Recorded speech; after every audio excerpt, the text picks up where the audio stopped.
شروع اللہ کا نام لے کر جو بڑا مہربان نہایت رحم والا ہے۔ الف لام میم، یہ حکمت کی بھری ہوئی کتاب کی آیتیں ہیں، نیکوکاروں کے لیے ہدایت اور رحمت، وہ جو نماز کی پابندی کرتے اور زکوٰۃ دیتے ہیں، اور وہی ہیں جو آخرت کا یقین رکھتے ہیں، یہی اپنے پروردگار کی طرف سے ہدایت پر ہیں اور یہی کامیاب ہیں۔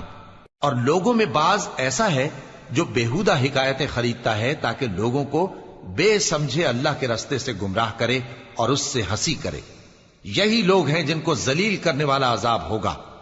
اور جب اس کو ہماری آیتیں سنائی جاتی ہیں تو اکڑ کر منہ پھیر لیتا ہے، گویا ان کو سنا ہی نہیں، جیسے اس کے کانوں میں ثقل ہے۔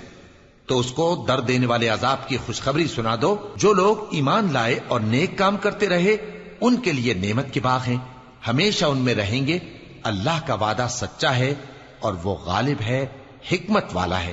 اسی نے آسمانوں کو ستونوں کے بغیر پیدا کیا جیسا کہ تم دیکھتے ہو، اور زمین میں پہاڑ بنا کر رکھ دیے تاکہ وہ تم کو لے کر ڈولنے نہ لگے، اور اس میں ہر طرح کے جانور پھیلا دیے۔ اور ہم ہی نے آسمان سے پانی نازل کیا، پھر اس میں ہر قسم کی نفیس چیزیں اگائیں۔ یہ تو اللہ کی تخلیق ہے۔ اب مجھے دکھاؤ کہ اللہ کے سوا جو ہستیاں ہیں انہوں نے کیا پیدا کیا ہے۔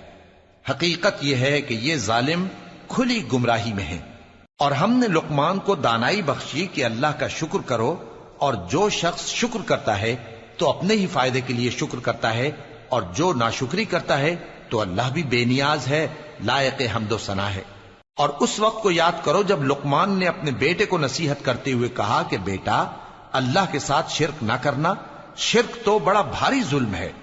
اور ہم نے انسان کو، جسے اس کی ماں تکلیف پر تکلیف سہ کر پیٹ میں اٹھائے رکھتی ہے، پھر اس کو دودھ پلاتی ہے، اور آخر کار 2 برس میں اس کا دودھ چھڑانا ہوتا ہے، میں نے تاکید کی ہے کہ میرا بھی شکر کرتا رہے اور اپنے ماں باپ کا بھی، کہ تم کو میری ہی طرف لوٹ کر آنا ہے۔ اور اگر وہ دونوں تجھ پر زور ڈالیں کہ تو میرے ساتھ کسی ایسی چیز کو شریک کرے جس کا تجھے کچھ بھی علم نہیں، تو ان کا کہا نہ ماننا۔ ہاں، دنیا کے کاموں میں ان کا اچھی طرح ساتھ دینا، اور جو شخص میری طرف رجوع لائے اس کے رستے پر چلنا۔ پھر تم کو میری طرف لوٹ کر آنا ہے، تو جو کام تم کرتے رہے ہو سب سے تم کو آگاہ کر دوں گا۔ لقمان نے یہ بھی کہا کہ بیٹا، اگر کوئی عمل چاہے رائی کے دانے کے برابر بھی چھوٹا ہو، اور ہو بھی کسی پتھر کے اندر یا آسمانوں میں مخفی ہو یا زمین میں، اللہ اس کو قیامت کے دن لا موجود کرے گا۔ کچھ شک نہیں کہ اللہ باریک بین ہے، خبردار ہے۔ بیٹا، نماز کی پابندی رکھنا اور لوگوں کو اچھے کاموں کے کرنے کا مشورہ دیتے رہنا، بری باتوں سے منع کرتے رہنا، اور جو مصیبت تجھ پر واقع ہو اس پر صبر کرنا، بے شک یہ بڑی ہمت کے کام ہیں۔ اور تکبر کرتے ہوئے لوگوں کے سامنے گال نہ پھلانا اور زمین میں اکڑ کر نہ چلنا، اس لیے کہ اللہ کسی اترانے والے شیخی خورے کو پسند نہیں کرتا۔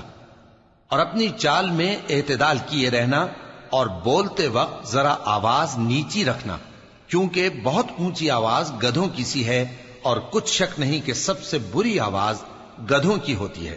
کیا تم نے نہیں دیکھا کہ جو کچھ آسمانوں میں اور جو کچھ زمین میں ہے سب کو اللہ نے تمہارے قابو میں کر دیا ہے، اور تم پر اپنی ظاہری اور باطنی نعمتیں پوری کر دی ہیں۔ اور بعض لوگ ایسے ہیں کہ اللہ کے بارے میں جھگڑتے ہیں، نہ علم رکھتے ہیں اور نہ ہدایت اور نہ کتاب روشن۔ اور جب ان سے کہا جاتا ہے کہ جو کتاب اللہ نے نازل فرمائی ہے اس کی پیروی کرو، تو کہتے ہیں کہ ہم تو اسی کی پیروی کریں گے جس پر ہم نے اپنے باپ دادوں کو پایا۔ بھلا اگرچہ شیطان ان کو دوزخ کے عذاب کی طرف بلاتا ہو تب بھی۔ اور جو شخص اپنے آپ کو اللہ کا فرما بردار کر دے اور نیکوکار بھی ہو تو اس نے مضبوط کڑا تھام لیا، اور سب کاموں کا انجام اللہ ہی کی طرف ہے۔ اور جو کفر کرے تو اس کا کفر تمہیں غمناک نہ کر دے۔ ان کو ہماری طرف لوٹ کر آنا ہے، پھر جو کام وہ کیا کرتے تھے ہم ان کو جتا دیں گے۔ بے شک اللہ دلوں کی باتوں سے بھی واقف ہے۔ ہم ان کو تھوڑا سا فائدہ پہنچائیں گے، پھر عذاب شدید کی طرف مجبور کر کے لے جائیں گے۔ اور اگر تم ان سے پوچھو کہ آسمانوں اور زمین کو کس نے پیدا کیا، تو بول اٹھیں گے کہ اللہ نے۔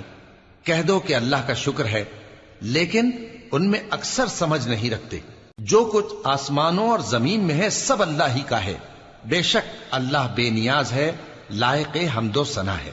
اور اگر یوں ہو کہ زمین میں جتنے درخت ہیں سب کے سب قلم ہو اور سمندر کا تمام پانی سیاہی ہو اور اس کے بعد 7 سمندر اور سیاہی ہو جائیں تو اللہ کی باتیں یعنی اس کی صفتیں ختم نہ ہوں. بے شک اللہ غالب ہے، حکمت والا ہے.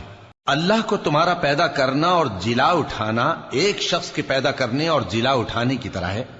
بے شک اللہ سننے والا ہے، دیکھنے والا ہے. کیا تم نے نہیں دیکھا کہ اللہ ہی رات کو دن میں داخل کرتا ہے اور دن کو رات میں داخل کرتا ہے، اور اسی نے سورج اور چاند کو کام میں لگا رکھا ہے، ہر ایک وقت مقرر تک چل رہا ہے. اور یہ کہ اللہ تمہارے سب اعمال سے خبردار ہے. یہ اس لیے کہ اللہ کی ذات ہی برحق ہے، اور جس کو یہ لوگ اللہ کے سوا پکارتے ہیں وہ سب باطل ہے. اور یہ کہ اللہ ہی عالی رتبہ ہے، گرامی قدر ہے. کیا تم نے نہیں دیکھا کہ اللہ ہی کی مہربانی سے کشتیاں سمندر میں چلتی ہیں تاکہ وہ تم کو اپنی کچھ نشانیاں دکھائے؟ بے شک اس میں ہر صبر کرنے والے، شکر کرنے والے کے لیے نشانیاں ہیں. اور جب ان پر سمندر کی لہریں سائبانوں کی طرح چھا جاتی ہیں تو اللہ کو پکارنے اور خالص اس کی عبادت کرنے لگتے ہیں. پھر جب وہ ان کو نجات دے کر خشکی پر پہنچا دیتا ہے تو چند ہی لوگ انصاف پر قائم رہتے ہیں، اور ہماری نشانیوں سے وہی انکار کرتے ہیں جو عہد شکن ہیں، ناشکرے ہیں. لوگو اپنے پروردگار سے ڈرو اور اس دن کا خوف کرو کہ نہ تو باپ اپنے بیٹے کے کچھ کام آئے اور نہ بیٹا باپ کے کچھ کام آ سکے. بے شک اللہ کا وعدہ سچا ہے. پس دنیا کی زندگی تم کو دھوکے میں نہ ڈال دے، اور نہ وہ بڑا فریب دینے والا شیطان تمہیں اللہ کے بارے میں کسی طرح کا فریب دے. اللہ ہی کو قیامت کا علم ہے، اور وہی میں برساتا ہے، اور وہی حاملہ کے پیٹ کی چیزوں کو جانتا ہے. اور کوئی شخص نہیں جانتا کہ وہ کل کیا کام کرے گا، اور کوئی شخص نہیں جانتا کہ کس سرزمین میں اسے موت آئے گی. بے شک اللہ ہی جاننے والا ہے اور خبردار ہے.